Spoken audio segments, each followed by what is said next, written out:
Friends, I am Rishpatul. Hope so कि आप सब लोग खैरियत से होंगे। In this video we are going to complete numericals of chapter number 7 simple machine. इस चैप्टर के न्यूमेरिकल बहुत ज़्यादा आसान है, मगर न्यूमेरिकल शुरू करने से पहले हम कुछ टर्म्स पर फोकस कर लेते हैं जिसकी वजह से आपको न्यूमेरिकल सॉल्व करने में आसानी होगी।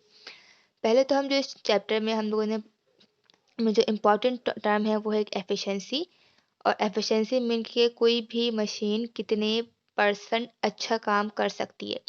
तो उसका फॉर्मूला हमारे पास है output over input multiply by 100। Output जो हमारे पास होता है हम अपनी जो मशीनरी के हिसाब से जो करते हैं वो उसकी वैल्यू बराबर होती है W फॉर दी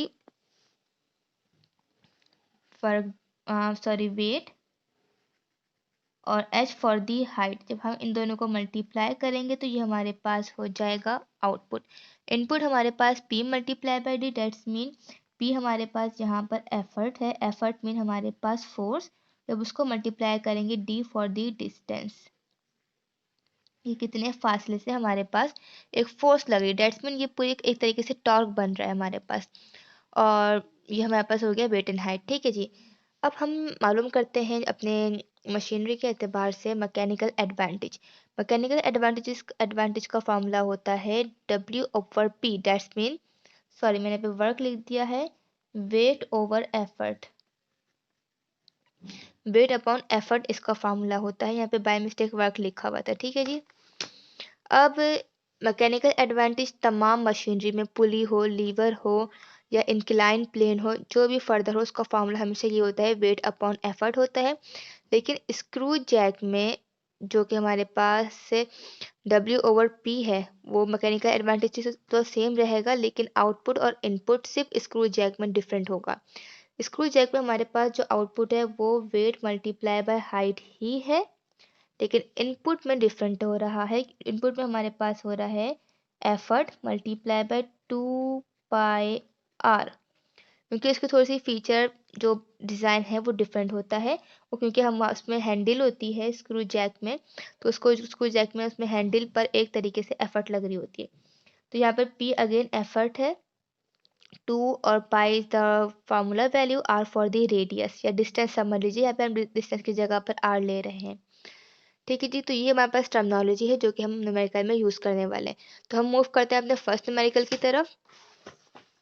हमारे पास फर्स्ट न्यूमेरिकल में लिखा हुआ है कि an effort of 160 newton applied to a pulley. एक एफर्ट मीन फोर्स अप्लाई हो रही है 160 न्यूटन की एक पुली पर, जिसके ऊपर लोड लिफ्ट हुआ है 750 का थ्रू अ वर्टिकल हाइट। एक हाइट दी हुई है 1.2 मीटर की, और इस पे हमारे पास एफर्ट जो है उसने इतना डिस्टेंस 7.2 मीटर डिस्टेंस मूव किया है। अब हमें इस पुली का मालूम करना है, कैलकुलेट करना है मैकेनिकल एडवांटेज और एफिशिएंसी। सिंपल हम अपना यही फॉर्मूला अप्लाई करेंगे एफिशिएंसी के लिए ये, और मैकेनिकल एडवांटेजेस के लिए W ओवर P का। तो पहले हम अपना डेटा बना लेते हैं। ओके जी। हमारे पास क्वेश्चन में सबसे पहले तो एक एफर्ट दी हुई, एफर्ट को हम P से रिप्रेजेंट करते हैं। मैं यहाँ पे फर्स्ट उसमें लिख भी देती हूँ ताकि आप लोगों को याद हो जाए। वो है 160 न्यूटन। ठीक है। फिर W डेट्स मीन वेट, वो हमारे पास दिया हुआ है 750 न्यूटन। और हमारे पास हाइट है जो कि है हमारे पास 1.2 मीटर, और हमारे पास डिस्टेंस है 7.2 मीटर। हमें मालूम करना है मैकेनिकल एडवांटेज और efficiency.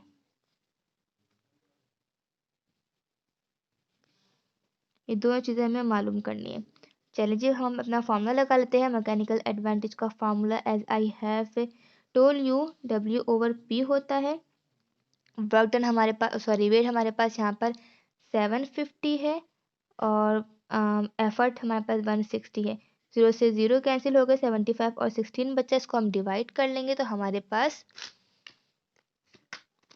75 divided by 16, so we got 4.68 आया। ठीक है जी। तो फर्स्ट पॉइंट का आंसर हमारे पास जो आया है वो आया है 4.68। मैकेनिकल एडवांटेज का कोई यूनिट नहीं होता। फिर हमें मालूम करनी है एफिशिएंसी।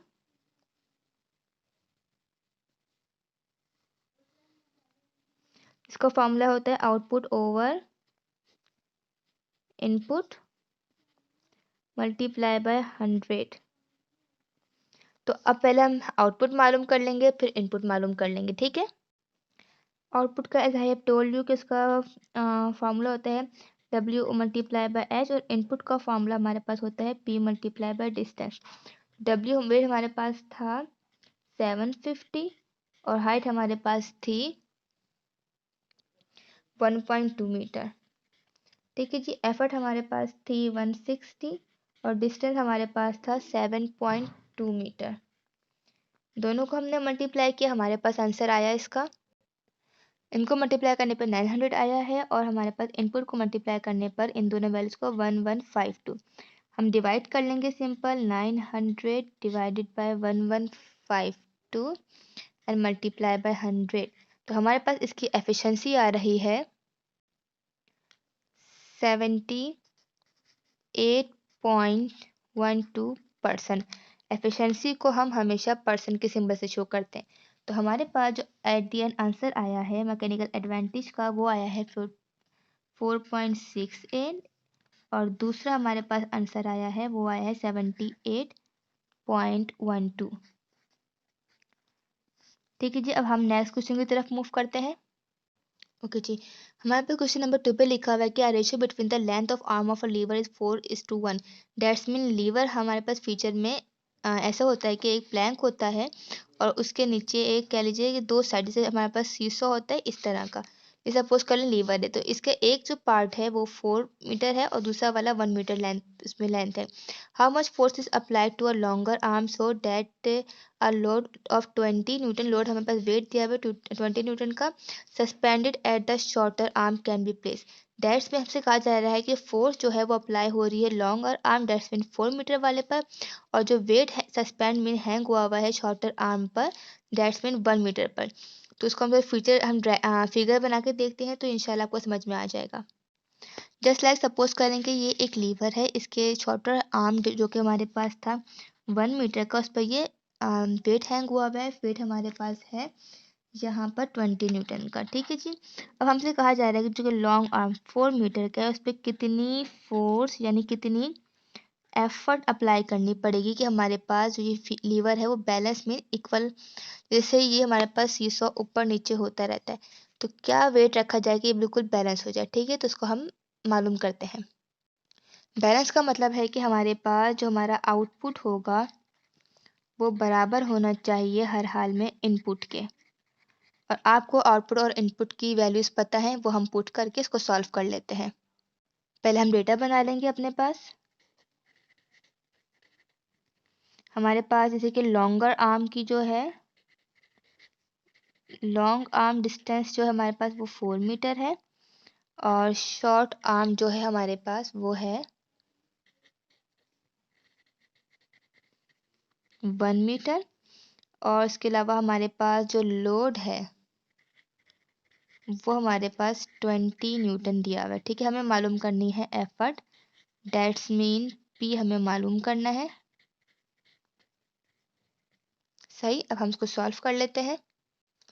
जैसे कि मैंने बताया कि आउटपुट बराबर होना चाहिए इनपुट के, और हमें पता है हम पीछे पढ़ के आए कि आउटपुट हमारे पास बराबर होता है। लीवर के अंदर थोड़ा सा डिफरेंट होगा। लीवर में हमारे पास जो आउटपुट है वो बराबर होगा weight multiply by weight arm के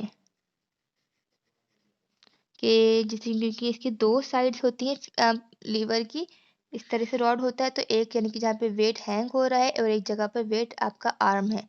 जिस जगह पे वेट अप्लाई हैंग हुआ होगा उसको हम वेट आर्म कह देंगे, और जिस साइड पर एफर्ट लग रही होगी उसको हम एफर्ट आर्म कह देंगे। ये बराबर होना चाहिए effort multiply by effort arm के। जैसे कि हमने अपनी फिगर ड्रॉ की थी उसमें हमने यहाँ पे देखा था कि जो लॉन्गर आर्म है उस पर एफर्ट अप्लाई हो रही है, और शॉर्टर आर्म जो 1 मीटर का है उसके ऊपर हमारे पास वो वेट हैंग हुआ हुआ है। दैट्स में जो 1 मीटर वाला आर्म है वो हमारे पास उसका कहलाएगा वेट आर्म। तो हम अपना वेट लिख लेते हैं यहाँ पर 20, और हमारे पास जो वेट आर्म की लेंथ है वो हमारे पास है 1 मीटर। एफर्ट हमें नहीं मालूम तो इसको हम पी रहने देंगे यहाँ पर। एफर्ट आर्म की लेंथ जो है वो है 4 मीटर। 20 को मल्टीप्लाई करें तो 20 वन 20, यहाँ पे 4 मल्टीप्लाई है, वहाँ पे जाके 4 डिवाइड हो जाएगा। तो हमारे पास जो है पी है वो बराबर आ गया 4 वन ज़ा 4, 4 5 ज़ा 20, 5 न्यूटन के बराबर आया है हमारे पास। ठीक है, तो इसका सिंपल से जो आंसर आया है वो आया है P is equal to 5 newton. अब नेक्स्ट क्वेश्चन की तरफ मूव करते हैं। क्वेश्चन नंबर 3 में हमसे कहा जा रहा है कि एक ऑब्जेक्ट है जिसका मास 100 kg है, is raise 2 meter above the ground, यानी कि इसको ज़मीन से 2 मीटर की ऊंचाई तक उठा दिया गया है यूजिंग इंक्लाइन प्लेन। एक डिवाइस होती है जो इंक्लाइन प्लेन स्लोप की तरह होता है, उसके ज़रिए उसको 2 मीटर तक, यानी कि यहाँ से यूँ करके इसको ऊपर की तरफ लेके आ गए हैं और उसकी लेंथ है 10 मीटर। हमें मालूम करना है effort applied parallel to the incline plate की कितनी एफर्ट, कितनी पी इस पर अप्लाई हो रही है उस वेट को ऊपर ले जाने के लिए। ठीक है, अब हम डेटा बनाते हैं और सॉल्व कर लेते हैं। ओके जी, हम अपना डेटा बना रहे हैं। यहाँ पर हमारे पास मास दिया हुआ है इधर, वो है 100 kg is raise to 2 meter. That's mean इसके पास जो हाइट आ गई है वो आ गई है 2 मीटर, और जो लेंथ हमारे पास यहाँ पर दिया हुआ है या डिस्टेंस है इसकी हमारे पास वो है 10 मीटर। डिस्टेंस कह लीजिए, लेंथ कह लीजिए, एक ही बात है। अब से हमें मालूम करनी है अपनी एफर्ट, पी हमें इसमें मालूम करना है। ठीक है, सॉल्यूशन सॉल्व करते हैं। इसमें भी अप्लाई होगा फॉर्मूला आउटपुट बराबर है इनपुट के। वजह यही कि देखिए इंक्लाइन प्लेट एक स्लोप की तरह होता है इस तरीके से। एक इस पे वेट, यहाँ पे बॉडी रखी हुई है, इस पे हमें पे फोर्स अप्लाई करना है, तो ये पैरेलल होगा। ऑब्वियसली जितना हम इसमें इनपुट लगाएंगे उतना ही वहाँ उतनी ही फोर्स या उतनी डिस्टेंस तक ये जो बॉक्स है ये ऊपर जा पाएगा। तो मेन यहाँ पर भी हमारे पास आउटपुट बराबर है इनपुट के, और हम फार्मूला जानते हैं कि जो आउटपुट का फार्मूला होता है वो होता है W मल्टीप्लाई बाय हाइट, और इनपुट का फार्मूला होता है एफर्ट मल्टीप्लाई बाय डिस्टेंस। ठीक है, हम अपनी वैल्यूज़ को पुट कर लेते हैं। मगर उससे पहले अब एक चीज़ देखेंगे कि हमारे पास आउटपुट में हमें वेट चाहिए होता है, जबकि हमारे पास यहाँ पर मास दिया हुआ है 100 kg। तो पहले हम इस मास को वेट में चेंज करेंगे। हम जानते हैं कि वेट बराबर होता है mg के। तो यहाँ पर मास हमारे पास हो गया है 100 kg, सॉरी, और ग्रेविटी जो हमारे पास कांस्टेंट वैल्यू है वो है 9.8। जब हमने दोनों को मल्टीप्लाई किया तो ये हो गया है 980 न्यूटन। अब 980 न्यूटन हम इस वेट की जगह पे पुट कर देंगे। हाइट हमारे पास 2 है, पी हमें मालूम करना है, और डी हमारे पास 10 है। ओके, तो हमारे पास 980 न्यूटन मल्टीप्लाई बाय हाइट हमारे पास 2 हो गई।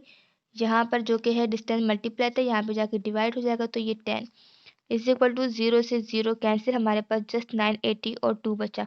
इनको हमने मल्टीप्लाई किया तो हमारे पास आया है, हमारे पास जो एफर्ट है वो आई है बराबर 196 न्यूटन की। ठीक है जी, ये आपका इस क्वेश्चन न्यूमेरिकल का आंसर है। अब इसमें सिर्फ इस चैप्टर में 3 न्यूमेरिकल्स फर्दर रहते हैं, तो इंशाल्लाह वो हम नेक्स्ट वीडियो में कर लेंगे। होप सो कि आपको ये चैप्टर भी अच्छा से समझ में आ गया होगा। अगेन कोई क्वेश्चन हो तो you can ask in comment box. अपना ख्याल रखिएगा। अल्लाह हाफिज़।